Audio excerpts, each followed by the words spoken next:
Some of the other anti-aging ingredients on the market. Many promise amazing results, but can they deliver?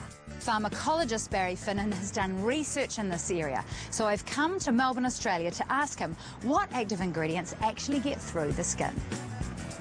Barry has dedicated his career to finding ways to deliver drugs across the skin, and he says it's actually incredibly difficult.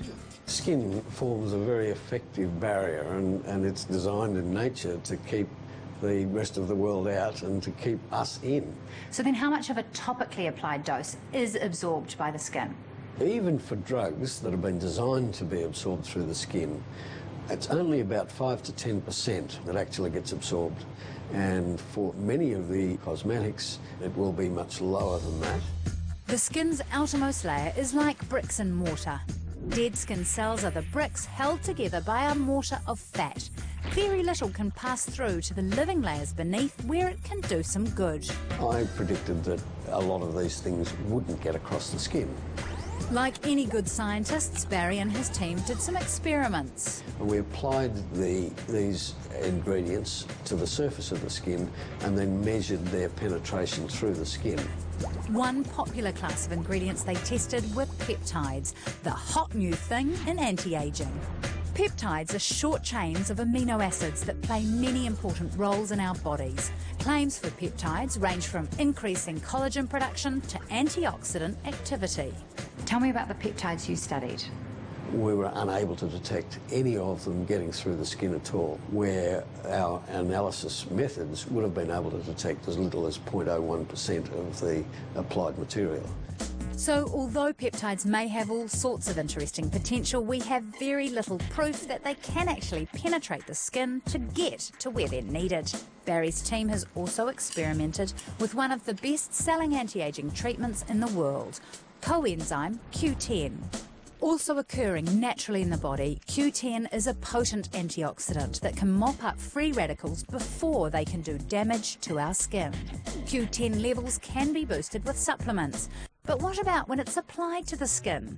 Unfortunately, coenzyme Q10 in our experiments seems only to get through very, very slowly. That means you need a lot of Q10 to see the claimed benefit. Coenzyme Q10 is a very intensely bright orange material. So according to Barry, an effective Q10 cream should be bright orange too. Some of them are a bit pinkish, but they're certainly not bright orange, and so they don't contain enough coenzyme Q10 from our experiments in order to deliver the claimed beneficial effects.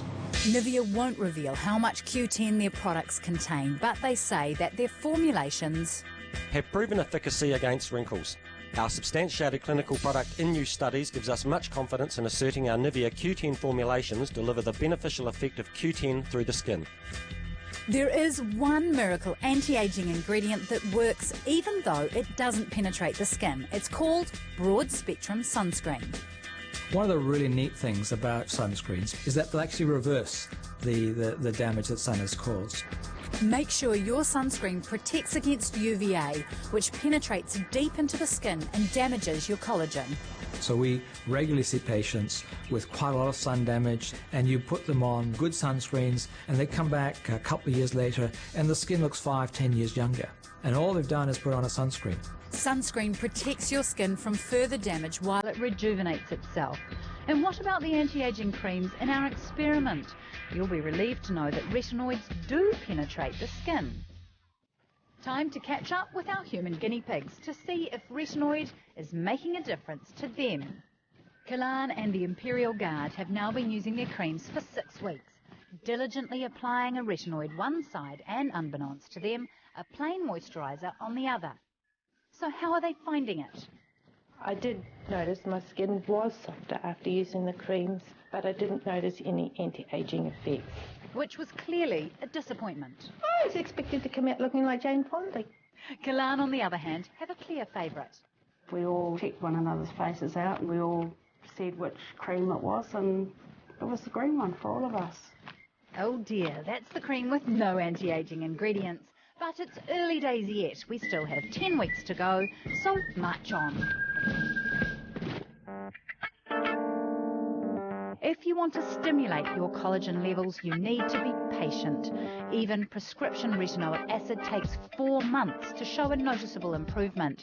So what kind of proof do cosmetic companies have that their over-the-counter products work as advertised? Okay, we've got this Garnier Ultralift Pro X. Claims on the front, it helps stimulate natural collagen production. Asterisk. Turn it around, proven effectiveness. Asterisk. Still searching. Here's the asterisk. Tested in vitro. Those 2 little words hidden away in the fine print literally mean tested in glass. Think test tubes, not skin. There's a big difference between what happens in a test tube and what happens on the skin. Can you really grow new collagen in just 2 hours, as this ad claims? No, not with a cosmetic cream on real skin. But you can when you add the pure active ingredient directly to skin cells in a test tube. That's why the fine print says in vitro testing. Ads like this tell us nothing about how the end product will work on you. So how on earth do they get away with that?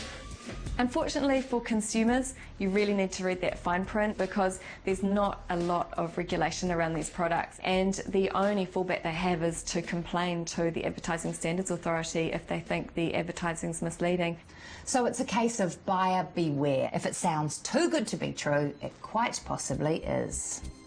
And if anti-aging creams were actually proven to work, they'd run the risk of being classified as medicines. Quite reasonably, the regulators suggest that if you alter the physiology of the skin, then you're no longer a cosmetic, you become a pharmaceutical. Pharmaceuticals are tested extensively to make sure they have no dangerous side effects, but cosmetics require very little testing. To go from a concept through to a product on the market with a pharmaceutical, you might be looking at 5 to 10 years. But with a cosmetic product, you would expect 6 to 12 months. To avoid the time and expense of full-blown pharmaceuticals testing, companies are very careful to keep their claims on the cosmetic side of the line. So this one here visibly reduces the appearance of fine lines, wrinkles and age spots. It's not saying it will reduce them, it's just the appearance of them. More serious claims need more serious proof.